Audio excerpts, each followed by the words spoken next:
Assalamualaikum dan salam Sarawakku sayang. Anda bersama saya Hafizah Munirah Mahrab dalam Buletin Ukas edisi malam 7 Julai 2020.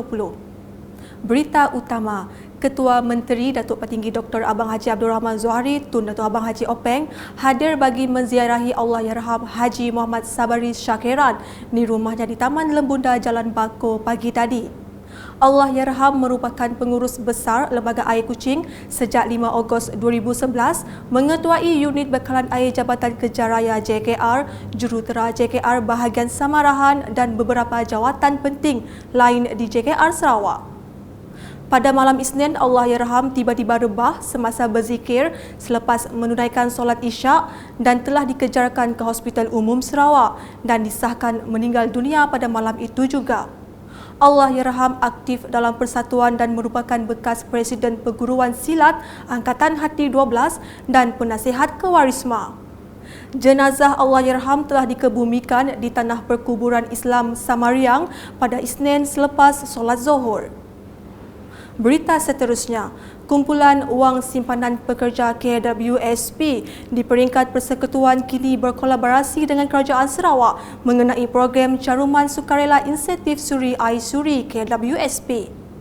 Menurut Menteri Kebajikan Kesejahteraan Komuniti Wanita, Keluarga dan Pembangunan Kanak-kanak, Datuk Seri Hajah Fatimah Abdullah, semasa menerima kunjungan hormat Ketua Negeri KWSP Sarawak, Halim Boweng di pejabat beliau pada Isnin, Kerajaan Sarawak akan memberi bantuan sebanyak RM60 setahun sebagai caruman penambahan kepada RM480 yang merupakan insentif khas daripada Kerajaan Persekutuan, menjadikan jumlahnya sebanyak RM540. Jelasnya, sebelum ini caruman KWSP hanya terikat kepada individu yang mempunyai pekerjaan sahaja, namun kini KWSP mempunyai tanggungjawab sosial dalam memastikan semua masyarakat tidak terkecuali. Berikut merupakan kriteria kelayakan air suri dan manfaatnya.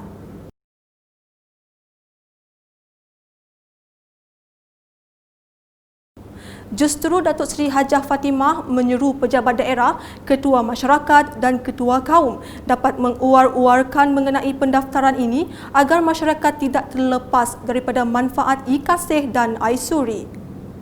Selanjutnya, Jabatan Kehakiman Syariah Sarawak JKSS merupakan agensi pertama di Malaysia menggunakan sistem pengurusan air syariah yang menjadikan JKSS lebih efisien dan efektif apabila menggunakan perkhidmatan tersebut.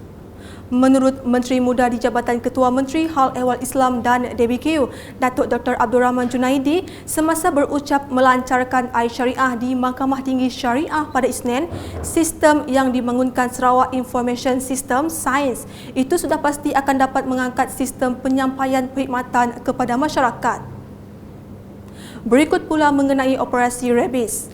Kes gigitan anjing di kawasan Kuching amat membimbangkan kerana dikuatiri boleh membawa virus rabies.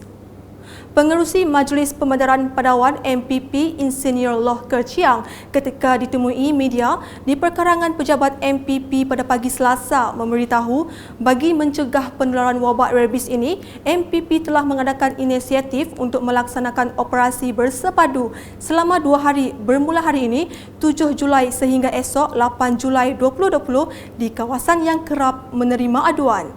Today is Tuesday.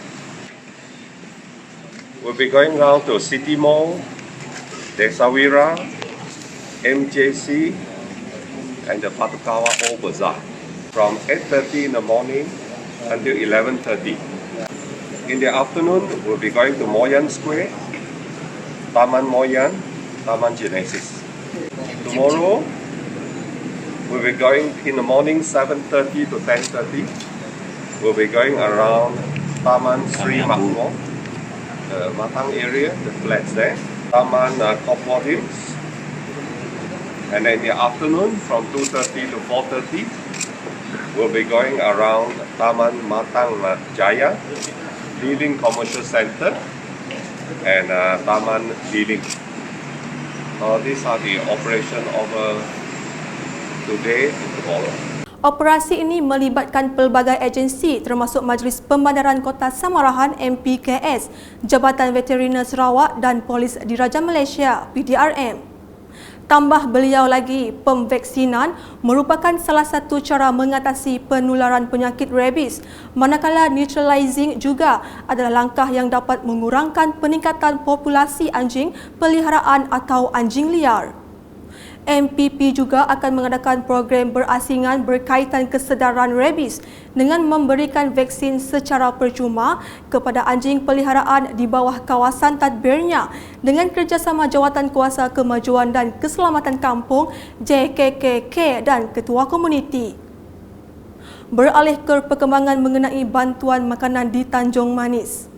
Seramai 9,200 isi rumah Parlimen Tanjung Manis sekali lagi mendapat bantuan makanan yang juga merupakan fasa keempat pengagihan bantuan di kawasan tersebut.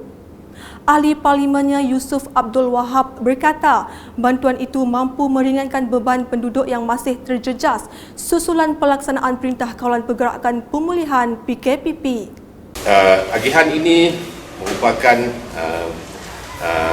daripada bantuan semua bantuan prihatin masyarakat peruntukan kepada ahli parlimen yang telah diberi oleh Yang Amat Berhormat Perdana Menteri kita kepada setiap ahli parlimen. Jadi inilah puncaknya peruntukan ini. Jadi sudah diberi dan saya akan belanjanya untuk membantu warga-warga kita yang terkesan disebabkan PKP dan PKPP. Walaupun kita berada di penghujung PKP dan berada dalam PKPP, namun masih ramai lagi rakyat kita, warga kita yang masih lagi susah untuk mendapat bekalan makanan. Katanya bantuan tersebut adalah peruntukan daripada kerajaan pusat kepada ahli parlimen. Dalam pada itu, Yusuf yang juga pengerusi Lembaga Pembangunan Industri Pembinaan Malaysia, CIDB, memaklumkan CIDB akan menganjurkan seminar di Parlimen Tanjung Manis dalam masa terdekat. Objektifnya adalah untuk memberi perkongsian dan peluang dalam bidang pembinaan dan berharap ianya dapat memberi manfaat terutama kepada golongan belia di kawasan itu. Beralih ke laporan COVID-19 di Sarawak. Setakat hari ini, sifar kes positif baharu COVID-19 dicatatkan menjadikan jumlah keseluruhan kes positif kekal sebanyak 572 kes. Jawatan Kuasa Pengurusan Bencana Negeri JPBN Sarawak dalam kenyataan pada Selasa memberitahu terdapat 2 kes baru yang telah sembuh dan dibenarkan discharge. JPBN Sarawak turut memaklumkan seramai 4 orang masih menerima rawatan di dalam wad isolasi hospital, manakala 58 PUI baru dilaporkan dan 7 kes masih menunggu ujian makmal. Sekian bersama saya Hafizah Munirah dan kru penerbitan. Dapatkan berita terkini Sarawak setiap hari dengan melayari UKAS channel di YouTube atau di Facebook, Instagram, Twitter dan aplikasi Telegram Bulletin UKAS. Salam UKAS.